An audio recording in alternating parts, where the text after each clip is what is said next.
참으로 좋으신 하나님, 한 주간 몹시 더운 날이 계속됐지만 우리들의 삶을 이 세상 속에서 지키셔서 오늘 이렇게 좋은 8월의 세 번째 주일 예배로 구별할 수 있을 때까지 지키시고 보호하심 감사함을 드립니다. 특히 지난 주간은 본향교회 15번째 맞는 하계 수양회를 찌집으로 잘 다녀오게 하시고 5대나 되는 차가 운행하는 가운데에도 어려운 사고 없이 평안한 가운데 더구나 모두 다 늘 섬김과 헌신으로 최선을 다하여 따뜻한 수양회로 마무리하게 해주신 것을 감사합니다. 육신으로는 조금 피곤하고 졸립기도 했지만 우리의 그동안 8개월여 세상 속에서 힘들었던 거 스트레스 다 벗어버리고 온 줄로 아오니 주의 은혜 가운데 다시금 활기차고 또 평강이 넘치는 삶을 살아가는 우리들 되도록 이끌어 주시고 은혜 주시옵소서. 출타한 지체들이 많고 또 빈자리가 많은 주일이지만 몸과 마음과 정성을 다하여 이 시간도 하나님을 향하는 귀한 성도들이 여기 있사오니 이 마음 받으시고 홀로 기뻐 영광 받아 주시옵소서. 말씀 전할 때 전하는 종이나 함께하는 성도들에게 큰 은혜 주시기 원하며 예수님 이름으로 기도드리옵나이다. 아멘. 자, 옆에 계신 지체들을 축복합시다. 자, 오랜만에 한번 옆에 분들이랑 짝꿍을 해서 앞에는 스크린은 아무것도 보여주지 마시고 꺼버리시고 습관적으로 벙하니 앞에 쳐다보는 분 계신데 옆에 분을 쳐다보시오. 옆에 분을. 자, 그분한테 이렇게 축복합시다. 우리 믿음 좋은 사람 되기 위해 거룩함을 향해 나갑시다. 시작. 우리 믿음 좋은 사람이 되기 위해 거룩함을 향해 나갑시다. 하나님의 말씀인 성경은 우리를 거룩으로 인도합니다. 하나님의 말씀인 성경은 우리를 거룩으로 인도합니다. 내 마음속에 일어나는 욕구와의 싸움에서 절대로 지지 맙시다. 내 마음속에 일어나는 욕구와의 싸움에서 절대로 지지 맙시다. 성령의 감동에 순종합시다. 성령의 감동에 순종합시다. 그래서 거룩하게 되는 여러분 되시기를 축원합니다. 이제 말씀을 전하겠습니다.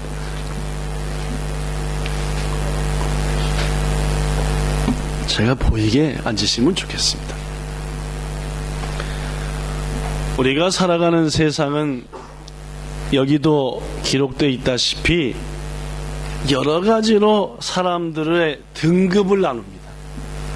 우리도 세상 것에 등급을 나누니까 고기도 1등급이 있고 2등급이 있고 쌀도 1등급이 있고 2등급이 있는데 그러한 우리들의 습관이어서 그런지 몰라도 우리들이 나도 모르게 사람들을 등급으로 나눈다는 말이에요.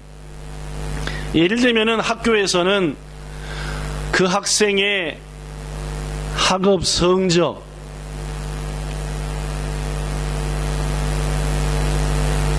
반주자 어디 갔습니까? 반주자. 화장실. 예배 시간에 화장실 절대 가면 안 됩니다. 그죠?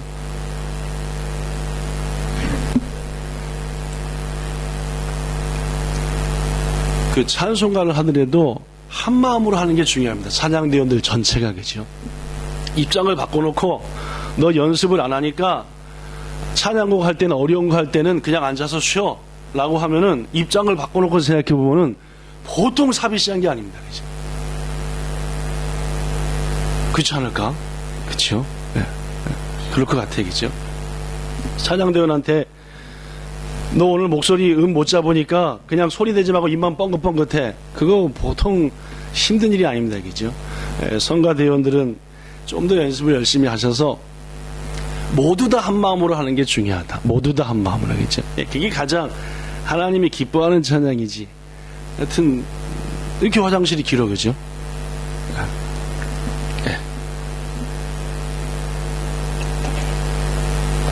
연습 안 하는 반주자도 문제지만은 하여튼 모두가 다 같이 하는 게 중요하리라고 생각합니다. 학생들은 예를 들면은 학업 성적이나 혹은 운동 능력, 혹은 성실도에 따라서 학교 선생님과 친구들로부터 등급을 매김당합니다. 그지 않나 이거죠. 그래서 저 친구는 성실하고 공부 잘하는 학생, 저 친구는 맨날 농땡이 피는 학생. 어른들도 마찬가지입니다. 직장에서 어떤 직장을 다니느냐, 혹은 그 직장에서 직위가 뭐이냐, 혹은 얼마나 일 처리하는 능력이 있느냐, 혹은 그 사람이 경영하는 사업장의 크기는 어떠하냐, 뭐 등등으로 사람들 역시 등급이 매겨지는 것을 느끼며 사는 것이 사실입니다. 물론 사람들이 또 다른 사람을 차별하기 위해서 등급을 나누는 것은 아니지만은, 그러나 우리들의 인생은 나도 모르게 등급이 매겨진 가운데 사는 것도 부인할 수는 없습니다. 그렇습니다. 여러분 잘 들어보십시오. 여기 써진 대로 우리가 사는 세상은 은혜라고 하는 것과는 반대되는 경쟁, 혹은 등급, 혹은 실력 등이 강조되는 모습을 띌 때가 참 많습니다. 오늘 본문 얘기를 좀 하겠습니다. 어느 날 예수님께서 성전에서 말씀을 가르치고 계시는데, 당시 예수님을 가장 괴롭히고 대적했던 서기관과 바리새인들, 서기관은 뭐냐 하면은, 쉽게 생각하면은 요새는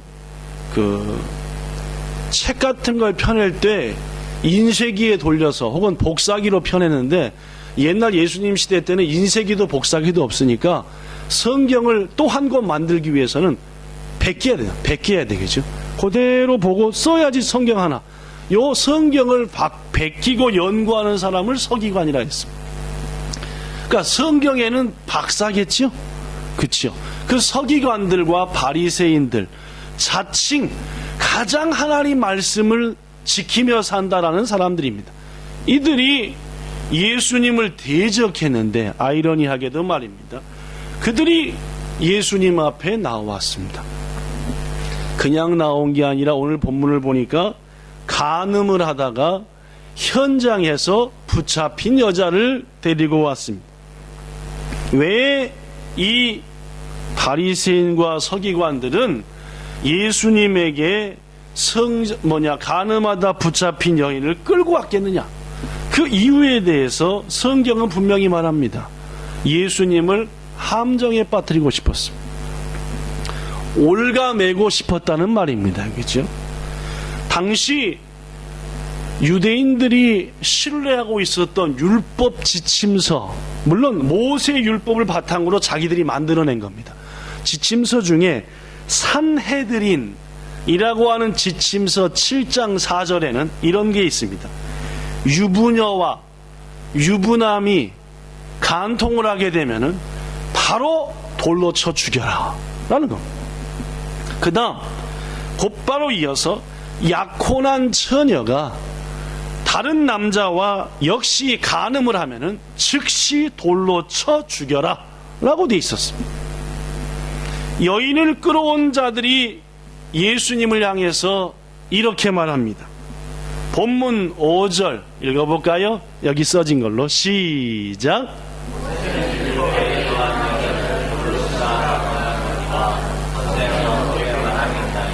여러분, 이 말이 왜 예수님께 함정이 되느냐? 이것은 제가 여러분에게 한두 번 설명한 바가 있습니다. 첫째, 이 여인을 돌로 쳐라 라고 예수님이 말했다고 해봅시다. 이럴 경우 이제까지 예수님께서 일관되게 전하셨던 사랑과 자비, 은혜, 이게 한순간에 망가지는 겁니다. 항상 용서와 사랑을 얘기했던 예수님이 그래 율법대로 돌로 쳐라 라고 한다면은 이 서기관과 바리새인들은 곧바로 나가가지고 예수님의 말씀에 귀 기울였던 사람한테 뭐라고 얘기하겠습니까? 거봐, 예수도 뵐 수 없잖아. 무슨 사랑이고 용서고, 저봐, 저 입에서 여자를 쳐 죽이랬잖아. 이러고 하면서 예수님의 말씀에 은혜를 받았던 사람들의 마음을 긁어버릴 것입니다. 더구나 당시 이스라엘은 로마라고 하는 나라의 식민지였습니다. 이스라엘 스스로 자칫 자기 스스로 사형을 판결해서 집행할 수 있는 권리가 이스라엘한테는 없었어요. 그렇기 때문에 자꾸 빌라도한테 보낸 겁니다. 예수를 죽이기는 사형 판결을 달라고 말입니다. 그런데 만약 이 대목에서 예수께서 그래 법대로 돌로 쳐라 라고 했다고 한다면은 당시 예수님을 반대편에 섰던 서기관과 바리새인들은 곧바로 로마 정권을 향해 달려갔을 겁니다. 저 사람을 미혹하는 예수가 뭔 명령을 내렸다? 사형 판결을 내렸다. 이건 로마 정부에 대항하는 것이다. 이렇게 말입니다. 반대로 예수님께서 이 여인을 돌로 치면 안 된다라고 말했을 경우입니다. 돌로 쳐라 했을 경우에는 사랑이 뭉개되고 그 다음에 로마 정부와 문제가 되고, 그러면 돌로 쳐 죽여라 라고 했다고, 저 치면 안 된다 라고 말했을 경우에는, 이럴 경우 그들은 예수님을 모세 율법의 권위에 정면으로 대적하는 자다 라고 매도했을 것이 분명합니다. 왜냐하면 모세 율법에도 산헤드린에도 당연히 가늠한 여자는 돌로 치라 했으니까 말입니다. 그런데 예수께서 이 여인을 돌로 치면 안 된다 하는 것은 율법을 어기는 것이고, 당시 유대인들한테, 즉 예수의 말씀에 귀 기울인 자들한테 있어서 모세 율법은 하나님의 뜻과 똑같았습니다. 그리고 하나님께서 보내신 자라고 하는 예수가 하나님의 뜻을 어긴다 라고 하는 것은 역시 그들한테는 좋은 핑계거리였고, 예수님의 복음 사역을 공경에 빠뜨릴 그러한 것에 충분했다. 그렇습니다. 본문의 바리새인과 서기관들은 여인의 죄를 이용해서 예수님을 아주 곤란한 처지에 빠뜨리려는 음모를 가지고 여기에 온 겁니다.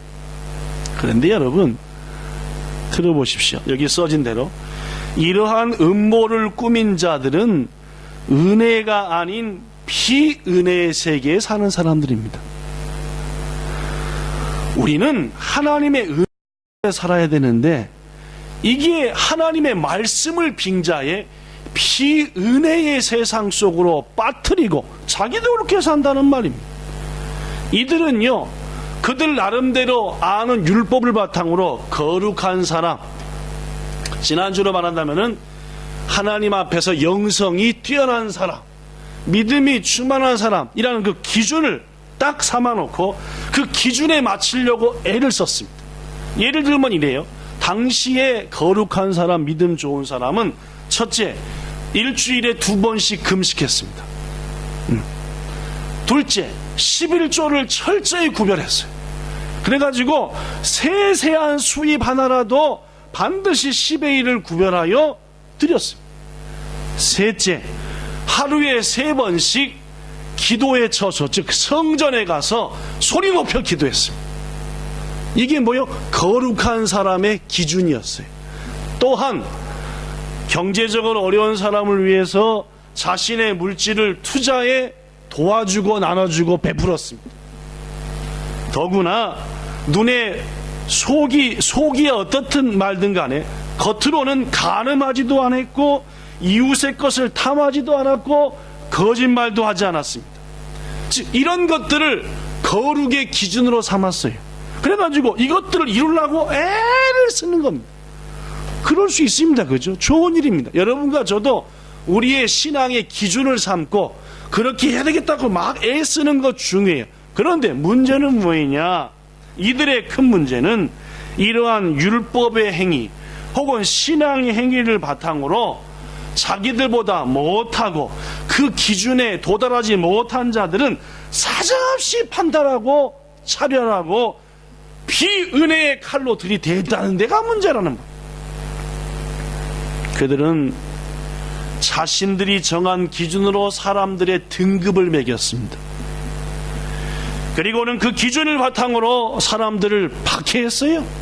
말 그대로 그들은 뭐의 종입니까? 율법의 종이었습니다. 율법의 종노릇한 거요. 자기들이 정한 룰을 가지고 자기들은 지켰으니까 의롭다 하고 그렇지 못한 자들은 사정없이 하고. 소설 톰 소요의 모험이라고 하는 소설, 우리 어렸을 때 만화 영화로도 많이 나오고 했는데 그 누가 쓴지 혹시 아십니까? 네, 여기 써졌는데 그죠? 네, 마크 트웨인이라고 하는 허클베리 핀의 모험이라는 것도 썼고 참 그때 옛날 당시에 재밌는 것들을 많이 썼는데 이 마크 트웨인이라는 분이 소설가인데 우리한테 이런 글을 남겼습니다. 뭐냐? 오늘날의 교인들을 당시의 크리스찬들을 비꼬는 얘기였습니다. 뭐냐? 개와 고양이를 한 우리에 넣었더니 맨 처음엔 조금 티격태격하더니 나중에는 잘 적응해가지고 서로 위로하면서 힘주면서 살더래요. 이번에는 새와 돼지와 염소를 역시 한 우리에 누웠더니 뻑뻑거리고 바라닥거리고 막 하더니 좀 지나니까 다시 평화가 찾아와가지고 셋이서 새하고 고양이하고 염소하고 돼지가 잘 놀더래요. 그래서 이번에는 침례교인하고 장로교인하고 카톨릭교인을 넣어놨답니다. 얼마 있다가 봤더니 다 죽어 있더래요. 물론 마크 트웨인이 실제로 실험했는지는 뭔지 모르겠지만은 개나 돼지나 염소도 서로 뭐 할 줄 알고 사랑하고 섬기고 베풀 줄 아는데 믿음을 가졌다는 이놈의 인간들이 더구나 뭐요? 캐톨릭의 장로교의 침례교 갖다 넣어놨더니 서로 자기 주장만 해가지고 네 편에 내 편에 네가 옳다 내가 옳다 하더니 결국은 주먹질하더니 나중에는 목소리가 다 죽어버렸다. 성도 여러분, 오늘날 그리스도인들 중에 나름대로 믿음도 지키고 신앙생활도 좀 한다고 하고 10의 1조도 하고 주일 성수한다는 사람들이 내 편이라고 생각하는 쪽에는 온갖 배려와 칭찬을 아끼지 않으면서도 다른 편이라고 생각하는 쪽에 대해서는 조그만 실수에도 칼을 들이댄다는 말입니다. 그들은 기도하기를 하나님 내게 은혜를 베풀어 주시옵소서 하며 은혜를 매일 바라면서도 정작 자신은 비은혜의 세계에 살고 있습니다. 자신한테는 은혜가 임하길 바라고 남한테는 은혜로 안 대한다는 말입니다. 그렇습니다. 자칭 하나님의 말씀대로 산다 하면서 실제로는 그 말씀을 바탕으로 연약한 사람들을 잔악하게 괴롭히는 나쁜 자들, 얇디 얇은 성경 지식을 오히려 흉기로 사용하는, 문제는 이들이 바로 오늘날 우리들의 모습이기도 하다는 말입니다. 성도 여러분, 신앙생활하는 사람들이 자칫 엉뚱한 데 빠져서 바리새인과 서기관같이 돼버리면은 엄청나게 잔혹한 짓을 합니다. 못된 짓을 한다는 말입니다. 그죠? 심지어 가장 가까운 자들한테도 잔혹해져요. 그 대표적인 예가 자식입니다. 소설 노인과 바다, 여러분에게 두 번쯤 설교 시간에 소개한 소설 노인과 바다, 누가 썼지요? 해밍웨이라는 유명한 분입니다.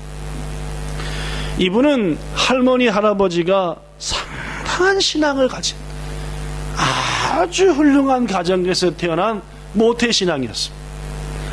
할머니 할아버지도 훌륭한 신앙이었지만은 그의 어머니였던 그레이스 홀이라고 하는 여인은 매우 경건한 크리스찬이었습니다. 근데 안타까운 것은 이 어머니는 어려서부터 해밍웨이한테 바른 신앙생활을 지나치게 강조한 나머지 그만 아들과 자신의 사이에 항상 마음의 간격, 마음의 골이 있는 그런 삶을 살 수밖에 없었어요.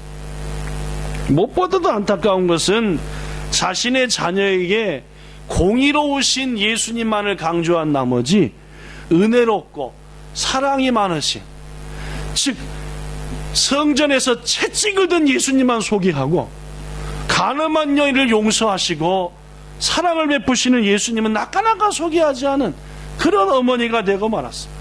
그러다 보니까 당연히 해밍웨이의 신앙생활이 어떠했겠어요? 좋지 못했습니다.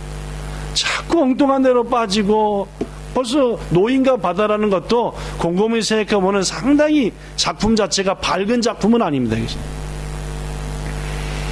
그러나 그럴수록 어머니인 그레이스는 해밍웨이를 격려하고 또 위로하기보다는 더 큰 자극만을 가했습니다. 대표적인 예로 해밍웨이가 자꾸 나쁜 짓을 하니까 멀리 떨어져 있는 아들의 소식을 듣고 선물을 보냈어요. 생일 선물. 그리고 아들이 모처럼 만에 엄마한테 생일 선물 받았으니까 평소 엄마하고 감정은 안 좋지만 생일날 선물 보냈다고 딱 이랬더니 그 안에 뭐가 들었었죠? 권총이 들어있었습니다. 더구나 그 권총이 어떤 권총인지 아세요? 아버지가 스스로 목숨을 끊은 권총이었습니다. 어머니의 뭔 뜻이었습니까? 그렇게 살 바에는 이걸로 죽어라라는 것이었어요. 그 일을 계기로 해밍웨이는 어머니와의 모든 것을 단절했다라고 말.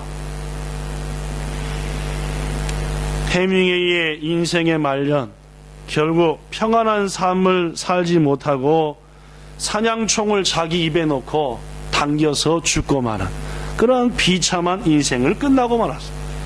물론입니다. 물론 해밍웨이가 이런 인생을 살게 된 것이 100% 그의 어머니의 책임이 있다라고 말할 수는 없을 것입니다. 그러나 중요한 것은 우리 그리스도인한테 공의, 채찍, 징계라는 것도 중요한 것은 사실이지만은 만약 예수님께서 여러분과 저를 채찍으로만 대하셨다면 여기에 살아남을 사람이 어디 있겠습니까?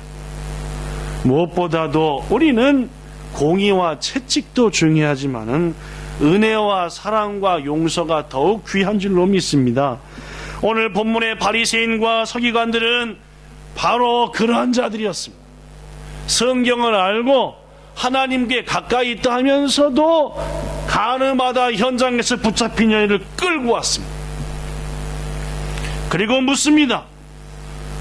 모세의 법에는 돌로 치라 했는데 선생은 어떻게 하겠습니까? 예수께서 답을 하지 않으니까 본문 7절에 그들이 묻기를 마지 않는다. 계속 물었다는 말입니다. 귀찮을 정도로 어떻게 해야 됩니까? 돌로 치는 게 마땅하지 않습니까? 당신은 모세 율법을 압니까? 왜 냅둡니까? 뭐라고 말해요? 계속 예수. 이러한 요구는 거기에 홀로 외롭게 서 있는 여인한테는 그 한마디 한마디가 칼날이었을 것입니다.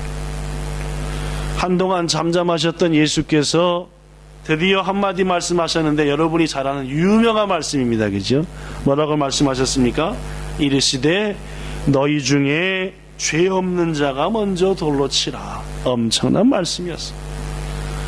예수님의 이 한마디의 말씀은 자기들의 지은 죄와는 아랑곳 없이 눈앞에 나타난 여인의 죄만 보고 감상적인 의, 난 니보다 의롭다라고 하는 거기 모인 모든 자들에게 엄청난 깨우침을 줬습니다. 더구나 예수님의 이 말씀, 죄 없는 자가 먼저 돌로 치라 라는 말씀은 거기 서 있는 모든 사람들을 하나님 앞에 그대로 벌거벗기셨어요. 사람들은 비로소 자기의 허물과 죄를 봤습니다. 결국 양심의 찔림을 받은 그들은 어른부터 젊은이에 이르기까지 하나씩 그 자리에서 떠나고 말았습니다. 이제 그곳에는 오늘 본문의 말씀대로 예수님과 여인이 남았습니다. 예수께서는 매우 엄하셨지만은 따뜻한 은혜의 말씀으로 여인에게 말씀하셨습니다. 어떻게 하셨습니까? 이렇게 하셨습니다. 시작.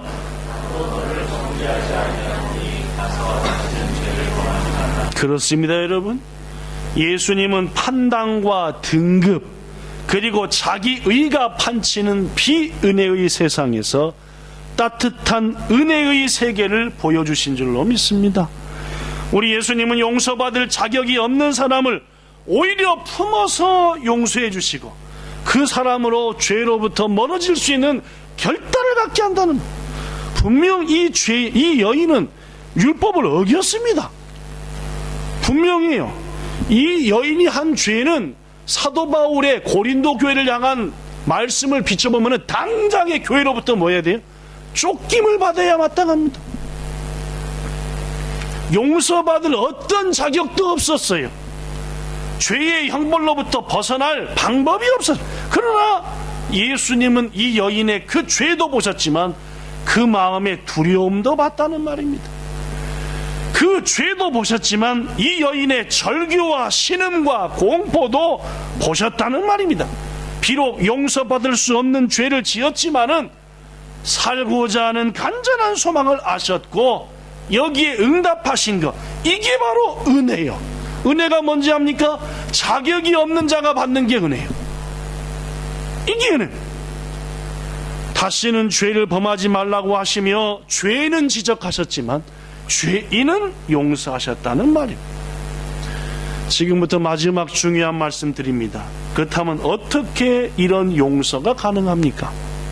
여러분, 예수님은 구약의 율법을 파괴하는 분이십니까? 율법에 이러한 자는 치라 했는데 예수님은 안 쳤잖아요. 그죠? 예수님이 구약 율법을 간단히 깨버리고 어떤 자라도 막 용서해 줄 수 있는 분이냐는 말입니다. 그렇지 않습니다, 여러분. 예수님의 용서에는 깊은 진리가 있습니다. 왜 예수께서 이 여인의 죄를 용서해 주시고 돌려보낼 수 있는지 압니까? 그것은 돌려보낸 걸 대가로 자신이 돌에 맞겠다는 겁니다. 바로 이거예요. 무작정 용서해 주는 게 아니라 넌 돌아가 용서를 받되 네가 받아야 될 돌멩이 세례는 누가 받겠다? 내가 받겠다. 이게 예수님이 하시는 용서의 진리이며 핵심이에요. 예수님께서 이 여인을 대신해서 온갖 수모를 받겠다는 것이고 예수님께서 이 여인을 대신해서 피 한 방울 난감없이 다 쏟아내겠다는 거예요. 여러분, 우리들도 이렇게 용서받았습니다. 여러분과 저도 율법대로 하면은 하나도 빠짐없이 돌멩이 맞아서 아골골짜기가 돼야 될 존재들이라는 말이에요. 그러나 죄인된 여러분과 저를 예수께서 품어주셨고 이걸 뭐라 그래요? 은혜라고 합니다. 저는 우리 본향교회에 이 은혜가 넘칠 수 있게 되기를 바랍니다.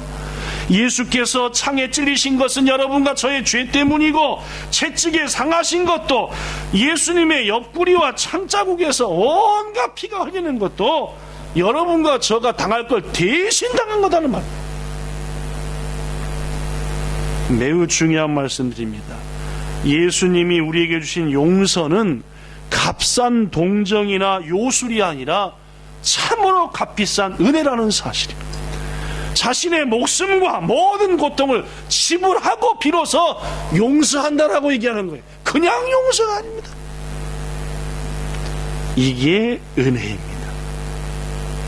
여러분, 주의 은혜의 핏방울이 여러분과 저 가운데 뚝뚝 떨어질 때에 자고 있던 우리의 심령이 살아나고 새로워지는 줄로 믿습니다. 저는 우리 본향교회가 이런 은혜가 철철 넘쳐흐르는 그런 교회가 되기를 소망합니다. 무엇보다도 신앙과 물질과 배움과 외모와 열심 등으로 등급을 매기는 교회에서는 안 됩니다. 판단하는 교회가 되지 말고 무엇보다도 예수님이 하신 것처럼 포용해주고 칭찬해주고 감싸주고 격려해주고 안아주고 바로 살 수 있도록 사랑으로 충고해주고 그런 교회가 돼야 한다는 말입니다. 말씀 마칩니다. 오늘 제목이 뭔지 압니까? 율법의 종이 되지 말고 은혜의 제자가 되자. 바리새인과 서기관, 그들은 율법이라는 걸 바탕으로 사람들을 판단하고 율법의 종이야. 오늘날 교회 안에 이러한 율법의 종들이 너무나 많이 있어. 자신들이 한 봉사와 헌신 때문에 다른 사람들을 판단합니다. 자신들이 정한 신앙생활 혹은 집사, 목사, 권찰의 기준을 정해놓고 그렇지 못한 자들은 말할 수 없는 독을 행한다는 말. 주님이 그렇게 하지 않으셨어요. 오히려 자신을 버리시면서 그들을 안으셨다는 말이에요. 이게 은혜가 있는 교회고 사랑이 넘치는 교회이며 은혜의 제자가 되는 길입니다. 예수님은 절대로 자신을 죽이시고 용서하셨지 오히려 우리를 판단하지 않으셨습니다. 우리 본향교회가 이러한 교회가 될 때에 하나님은 참으로 상처 많은 이 땅의 많은 사람들을 우리 교회에 맡기시리라 확신합니다. 이 땅에 수많은 상처받은 영혼들이 마치 가늠하던 현장에 붙잡힌 같은 그런 여인들이, 그런 사람들이 우리 교회를 찾아올 것이라고 저는 믿으며, 그러할 때 우리 교회는 비로소 영혼을 살리는 교회로 아름답게 빛나리라 믿습니다. 이러한 교회가 되기 위해서 여러분이나 저나 율법의 종이 되지 말고 은혜의 제자가 되기를 힘쓰시는 귀한 은혜 있기를 예수님 이름으로 부탁합니다. 기도하겠습니다. 주님, 물론 우리가 사는 세상에서 등급을 나누지 않을 수 없고 차등을 하지 않을 수 없는 것이 사실입니다. 그러나 하나님의 교회에서조차, 성도들 간에조차 그러한다면은 그것이 어찌 은혜가 넘치는 교회를 할 수 있으며 예수님께서 주인된 교회를 할 수 있사오리까? 우리의 모습을 하나하나 보면은 정말 부족하기 짝이 없어 옆에 사람한테까지 힘들게 할 정도로 대책 없는 존재들입니다. 그러나 주님은 그러한 자를 판단하지 않으시고 오히려 그들을 감싸시며 할 수 있도록 가르치시고 인도하사 끝내는 주를 위해서 목숨까지 버릴 수 있는 위대한 일꾼들로 삼으셨습니다.